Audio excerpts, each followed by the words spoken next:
Start the event proper. I'm going to invite a very young man who is extremely talented with spoken words. Without further ado, give a huge round of applause as I welcome to the microphone, Peter Eze.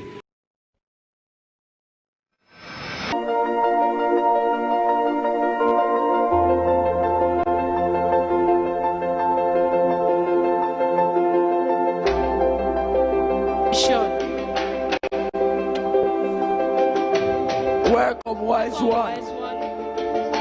You're welcome.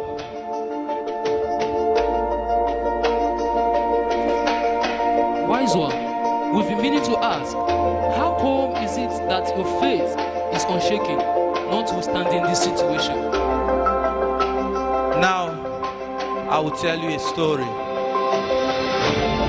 Once upon a time, in a faraway world, there was an atmosphere made out of love, perfectly created that the grasses massage you at your walk. The earth needed no rain to yield. The fruit grew without guidance, and the king was the only source of life. At the breath of his nostril, the water gave way.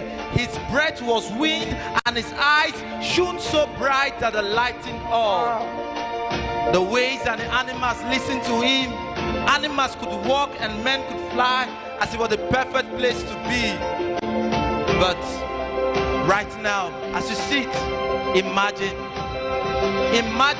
if fairy tales was reality.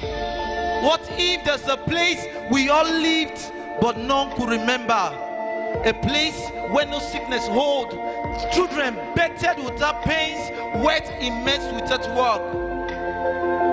It's love at its fullness. There's the place where men needed no machine to travel, no cars was needed for journeys. They said the king was the kindest that man has ever known, that his voice was like medicine, healing not just the body parts but the soul. These are the days where the tribe people walked to the king and their heart glowed out of love. But suddenly the dark cloud came.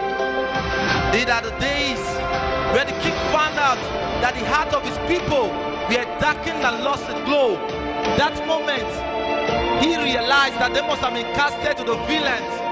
These are the days where deceit had a face, lies had a father figure, the days that division crept among the tribe, the days his love letters were rejected. And the more they reproduced, the more they lost his love, abandoned his might, rejected its ways.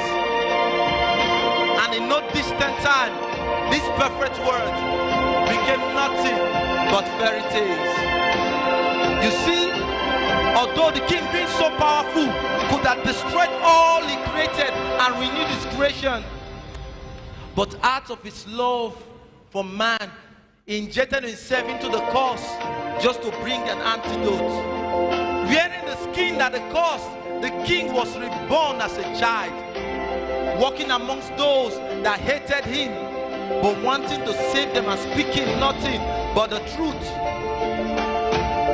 Those he came to save sought to kill him, beaten by those he loved, bonded by the chain he introduced, won the thorn they invented, and hung on the tree he planted. The king died. Yes, he died. And the villains rejoiced of his accomplishment, saying, I am victorious at last. But unknowing to him, it was part of the king's plan to die, because death was redemption. Because he died, the cause effect, which is death, is defeated. And because he rose again, man is reconnected to the root, who is the king.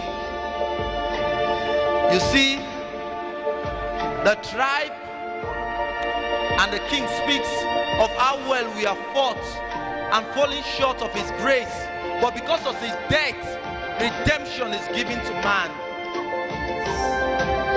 Now you ask me why I serve him. Yes, wise one. It's so that I can be reconnected to that fairy tale world which is perfectly created, and I can swim in the glory of his grace.